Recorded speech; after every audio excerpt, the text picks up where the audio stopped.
Hi everyone, this is Jamaica Brown, criminal justice student at UT Tyler, and today the activity I'll be doing is defending a serial killer. So today I'll be acting as the criminal defense attorney for Dennis Rader.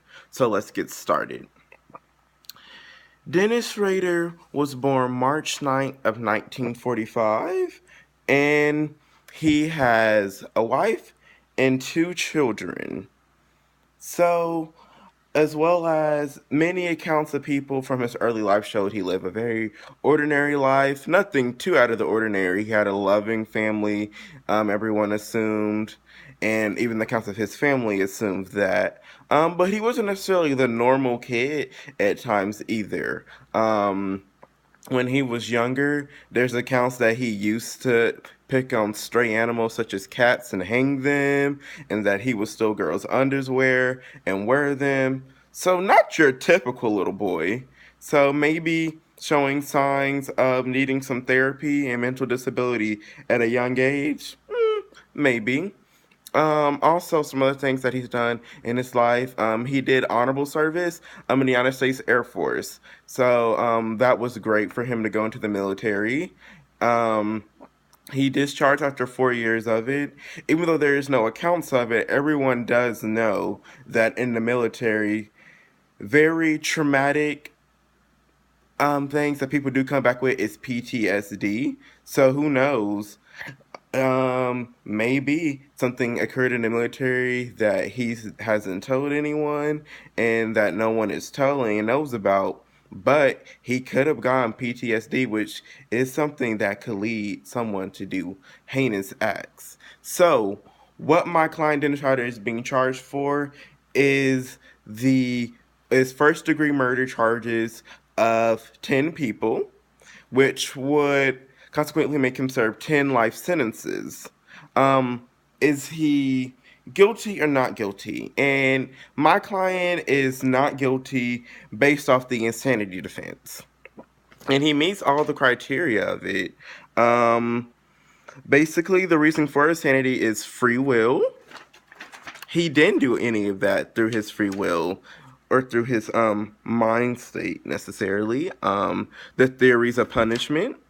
Is it really fair to punish a person who really didn't make that choice? Um, this could be a violation of his Eighth Amendment right, his violating the cruel and unusual punishment clause. Um, and then you have humanitarianism, and basically, he just needs to make sure that he gets the therapy, the psychiatric help that he needs, and is institutionalized.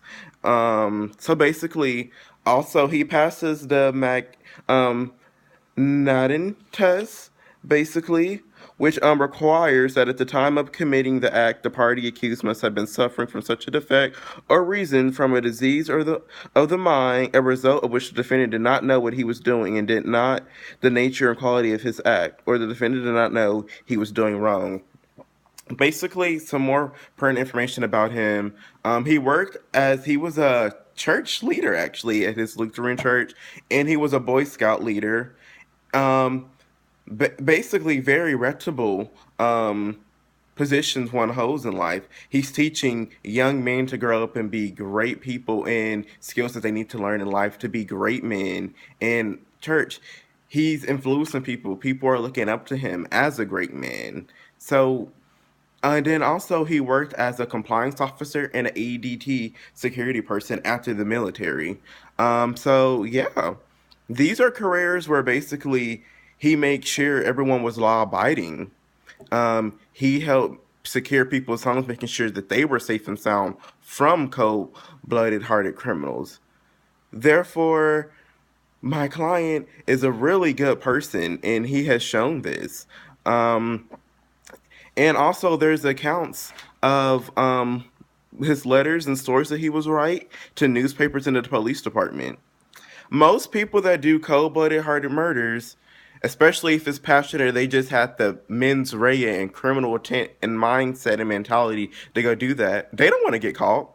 He obviously was not hiding. He will write to the police in the newspaper and let everyone know what he did. Um, And in this paper, he would write how, oh, everyone probably thinks I'm psychotic. There's a monster living inside him that causes them to do it, and how he can't basically control himself. Therefore, that is good enough proof. Basically, it's like there's a voice talking to him.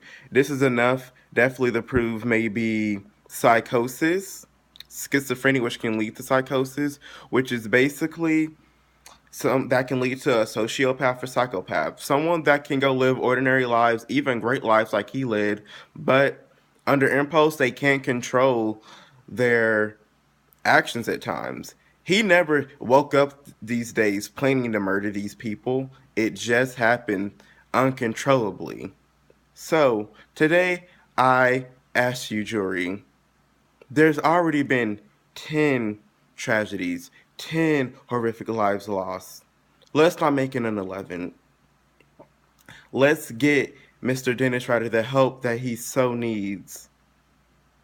Let's get him that institutionalized help. So I ask you, under the insanity defense, that you acquit my client. He is a good man. He's proven it. Military service, a churchman, two good careers that were law abiding and protecting people. He just needs help. He has a loving family at home that wants him to have help. So, once again, thank you.